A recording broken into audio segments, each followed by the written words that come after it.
Welcome to this e-learning module, Empire, produced by the Department of Gender, Women, and Sexuality Studies at the University of Minnesota.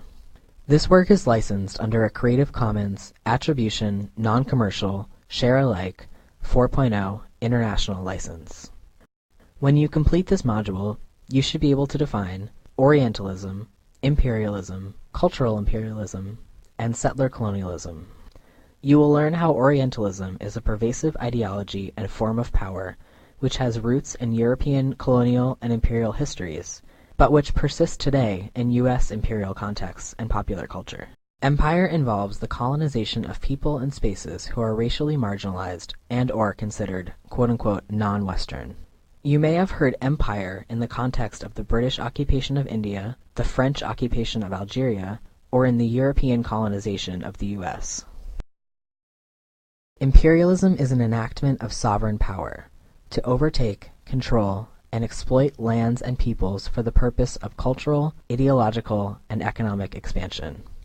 This process involves the construction of quote-unquote the other, whereby the imperialist culture defines the imperial subject pejoratively as totally homogeneous, absolutely oppositional, and in a sense disposable, so as to justify its dominance.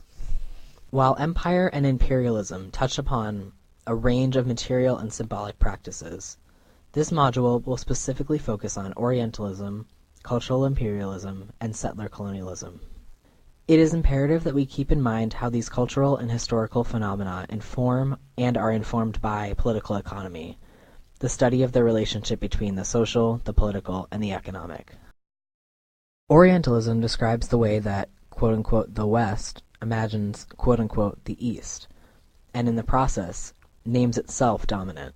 As a concept and a political power, the West exists because of its ability to name an other that is absolutely oppositional to Western culture, norms, and politics, the East. According to Edward Said, the West's knowledge of the East is not based in fact, but in literary, cultural, artistic, or imaginative texts. These representations are so ubiquitous and paradigmatic to Western thought that they become naturalized. Orientalism is most prominently a geographic distinction. The distance between East and West justified and validated the differences that the West marked in the East. This distance also made the people and places of the East quote-unquote exotic. When European writers and artists traveled to Asia and the Middle East in the 18th and 19th centuries, many produced images and stories of the places they visited as both racially, religiously, and culturally different from Europeans, and as exotic locales with desirable, though quote-unquote uncivilized people. Though these stories, paintings, and other cultural forms were imaginative and inspired by the idea that the East was both exotic and inferior to the West, the stories of difference that they told became circulated as if they were the objective truth about the people and places of Asia and the Middle East. In the 20th and 21st centuries, Orientalist knowledge circulates, quote, as a set of structures inherited from the past, secularized, redisposed, and reformed, end quote, to serve contemporary interests such as the War on Terror and support for Israeli occupation of Palestine. Said tells us that this racial economy of Orientalism is prevalent in literary, cultural, and scientific imaginaries. Think about how the East is represented racially in film by considering the following stills. The racial difference inscribed on the bodies is central to the construction of colonial difference. Let's consider an example from literature. Joseph Conrad's Heart of Darkness is a mainstay of U.S. high school English curricula. Many scholars read Conrad's text as a criticism of colonial rule in Africa. But Conrad's text recuperates many of the racist ideologies it seemingly condemns. The text perpetuates a distinction between the properly human, the European colonizer, and the subhuman, the colonized, and the binary between the civilized, the West, and the barbaric, in this case, Africa. Note the language Conrad used to describe the slaves, despite the overall sympathetic tone of the passage. Quote, "But these men could by no stretch of the imagination be called enemies. They were called criminals, and the outraged law, like the bursting shells, had come to them, an insoluble mystery from over the sea. All their meager breasts painted together, the violently dilated nostrils quivered, The eyes stared stonily uphill. They passed me within 6 inches without a glance, with that complete, death-like indifference of unhappy savages." End quote. Conrad's narrative reiterates the extreme otherness of the African people he encounters. Orientalism makes the encounter with the other both dangerous and desirable to the Western reader. Let's take a few examples from science. For many, science is objective. That is, it is believed to be pure truth, fact devoid of cultural influence or historical context. Technology is viewed in similarly neutral terms, as a means to and reflection of progress. But many post-colonial scholars critique technology as inherently linked to the material and symbolic practices of empire. For example, the quinine industry was established to treat and prevent malaria outbreaks among British military personnel in Africa. Quinine enabled the British to colonize entire areas of West Africa, where there previously had been no need for the wide distribution and development of such medicine. Not only did this enable the British to survive in an environment quite unlike their own, it supported ideology that African peoples were dangerous because they were quote-unquote diseased. The colony became as much a site of scientific exploration as it had become a site for the extraction of labor and natural resources. A desire to control trade with the East inspired the growth of industrial technologies that enabled Europeans to build plantations and coerce labor among colonial subjects.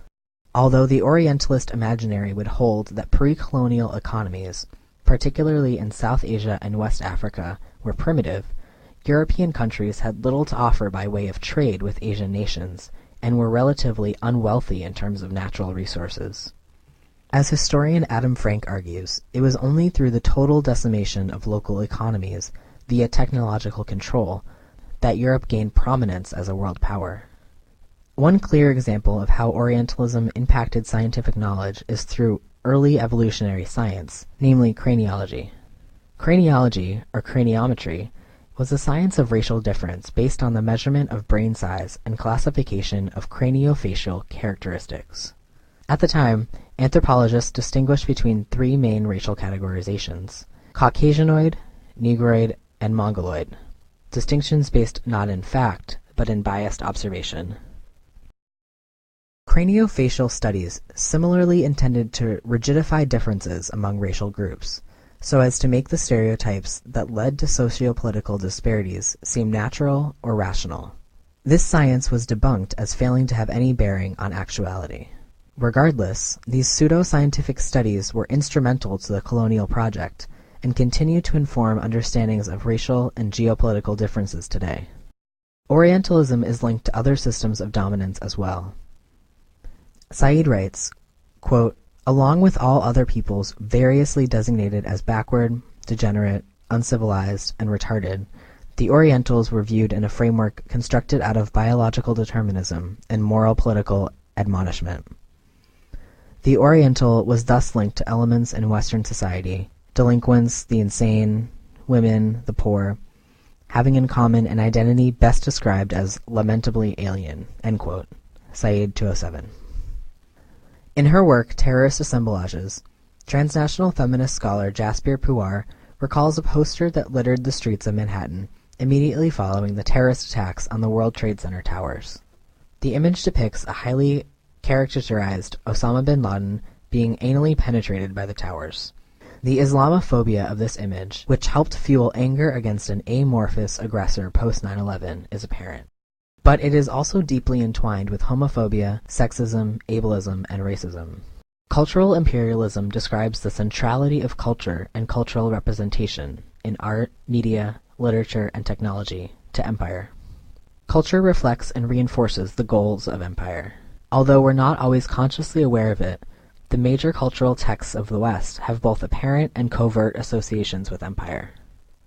Because of this, scholars need to adopt critical practices that contextualize what is known, epistemology, with how one knows, hermeneutics. More complexly, cultural imperialism describes the ability of large, economically and/or militarily powerful states to promote and/or assert their values and norms on other states and populations deemed inferior. This process can be overt, as in the case of military occupation or formal policy, or diffuse, as in an attitude or sentiment. Generally, scholars describe conditions where imperial influence is not dependent upon military force, but rather the transmission of knowledge and capital as cultural imperialism. Said writes, quote, "Imperialism is simply the process or policy of establishing or maintaining empire. In our time, direct colonialism has largely ended. Imperialism, as we shall see, lingers where it has always been, in a kind of general cultural sphere as well as in specific political, ideological, economic, and social practices." Observe this photograph taken the day a McDonald's opened in Sarajevo, Bosnia. Juxtaposed is an image of Sarajevo a little over a decade earlier, under siege during the Bosnian War from 1992 to 1996. Corporations do not merely sell products, they sell ideologies, and McDonald's is the penultimate symbol of American consumer culture.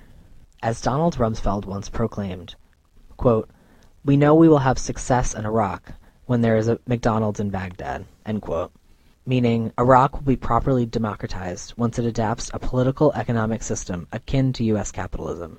American empire is not merely about establishing economic dependencies via the infiltration of U.S.-made or controlled goods. It is also about the dissemination of quote-unquote Western values, norms, and ideologies, particularly democracy of distinctly Americanist flavor. Although many argue that the freedoms and equalities associated with democracy are beneficial to all, the political projects accomplished under the name of democracy further entrench socioeconomic disparities to maintain economic dependencies on wealthier nations. American media often negatively depicts nations and populations whose practices or beliefs differ from the U.S., insinuating that such places and peoples are less than civilized.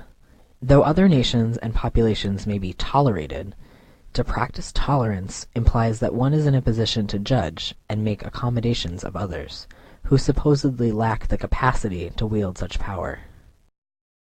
Media response to the incidents in Fallujah in 2004 is an example of this.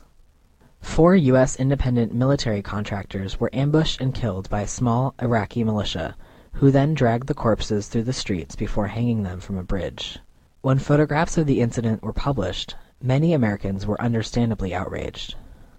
But the event quickly became an opportunity to portray Iraqis as a people and the Middle East as a site as both indignant and ignorant. The event came to symbolize ingratitude. The violence represented a lack of respect for the alleged democratizing mission of the U.S. military occupation. This understanding disallowed an understanding of how such actions, though heinous, were in response to U.S. military imperialism. It was remarked by many that the events were an affront to the U.S.'s goodwill mission and demonstrated that the democracy we enjoy in the U.S. might not be duplicable elsewhere, particularly not in Iraq. Cultural imperialism is not just associated with war and occupation. We see evidence of cultural imperialism in discourses of salvation as well. Most recently, we see it play a part in aid campaigns to Haiti after the earthquake. As Paul Farmer observes, the construction of Haiti as a nation of people in need with limited resources and knowledge obscures the histories of colonization that placed Haiti in the quote-unquote developing world in the first place, and that continue to account for infrastructural problems. A broader discussion of power, race, and colonial struggle is negated by a discourse of need, particularly one that renders those in the West the agents of salvation. Settler colonialism is a form of colonization where the imperial culture actually settles on or claims the lands it seeks to control. A good example of settler colonialism in the U.S. context is the 19th century discourse of manifest destiny. Westward expansion, or simply territorialization, was deemed necessary to the consolidation of the U.S. nation-state. The impact of this continues today. According to recent census data, the national income of Native Americans is among the lowest, with unemployment rates among the highest. Those living on reservations have the highest poverty rate of any racial group at 39%, despite constituting one of the smallest populations in the United States. Infant mortality rates are relatively high, and life expectancy is low, with 71 being the average age of death for Native American men. Here are the references for this module. We invite you to cite and share this module, and have provided a citation formatted for this purpose.